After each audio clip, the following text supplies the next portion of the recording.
الحمدللہ اعوذ باللہ من الشیطان الرجیم بسم اللہ الرحمن الرحیم۔ خدا تعالیٰ کے ذکر کے بیان میں سامعین اکرام نیز نقل مبارک ہے۔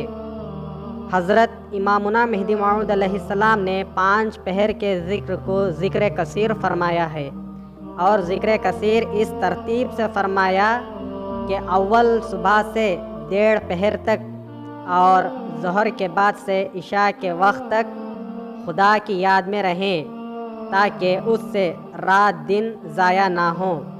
اور ذکر خلیل کو منافقوں کی صفت فرمایا۔ چنانچہ اللہ تعالیٰ نے فرمایا کہ تحقیق منافقین اللہ سے دغا بازی کرتے ہیں، اور اللہ بھی ان کو دغا دے گا، اور جب نماز پڑھتے اٹھتے ہیں تو سست و کاہل ہو کر کھڑے ہوتے ہیں، لوگوں کو دکھانے کی نماز پڑھتے ہیں، اور اللہ کو بہت کم یاد کرتے ہیں۔ اور حضرت مہدی موعود علیہ السلام نے 3 پہر کے ذکر کو ذکر خلیل فرمایا، اور 4 پہر کے ذکر کو ذکر مشرکان فرمایا، یعنی 4 پہر خدا کی یاد اور 4 پہر غیر خدا کی یاد میں مشغول رہتے ہیں، یعنی حق کی اور شیطان کی دوستی کو مساوی کرتے ہیں، مانند قول اللہ تعالیٰ کے۔ اور لوگوں میں سے بعض وہ لوگ ہیں جو غیر اللہ کو شریک ٹھہراتے ہیں، اور غیر اللہ سے ایسی محبت رکھتے ہیں جیسے کہ اللہ سے رکھنی چاہیے۔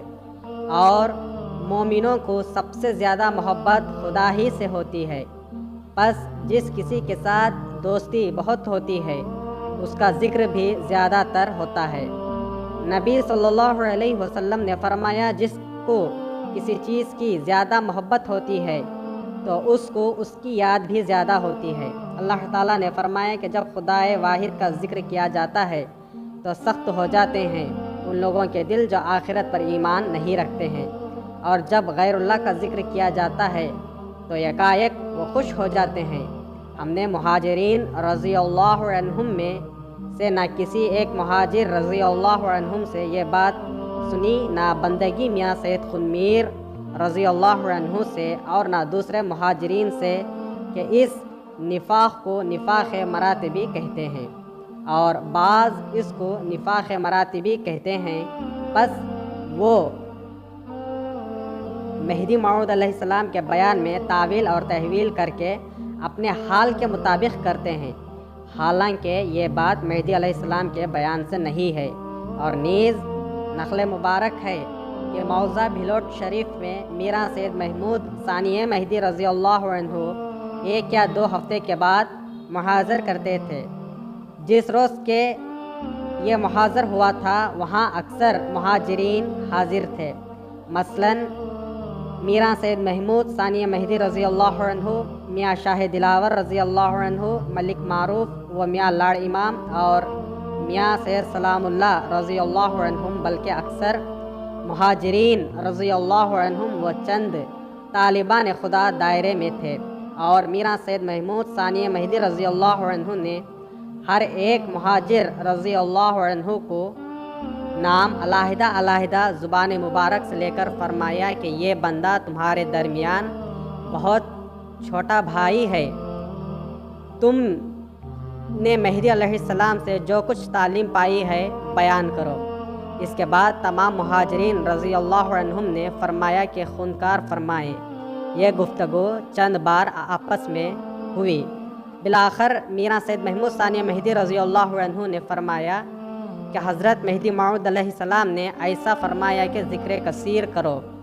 حضرت مہدی موعود علیہ السلام نے ذکر کثیر کس ترتیب سے بیان فرمائی، تمام مہاجرین رضی اللہ عنہم نے عرض کیے کہ حضور فرمائیں۔ تب حضرت میراں سید محمود ثانی مہدی رضی اللہ عنہ نے فرمایا، اس ترتیب سے کہ اول صبح سے 1.5 پہر تک حجرے میں رہیں، اور 2 شخص ایک جگہ نہ بیٹھیں، اور ظہر کے بعد سے عصر کے وقت تک خدا کی یاد میں مشغول رہیں، بعد نماز عصر مغرب تک بیان سنیں، بعد نماز مغرب تا عشاء تک ذکر کریں، اور اگر کوئی شخص 1.5 پہر کے درمیان اپنے حجرے سے باہر آئے تو اس کے حجرے کو پارا پارا کریں اور اس کا ہاتھ پکڑ کر دائرے کے باہر کر دیں، اگرچہ یہ بندہ ہو ایسا ہی کرے۔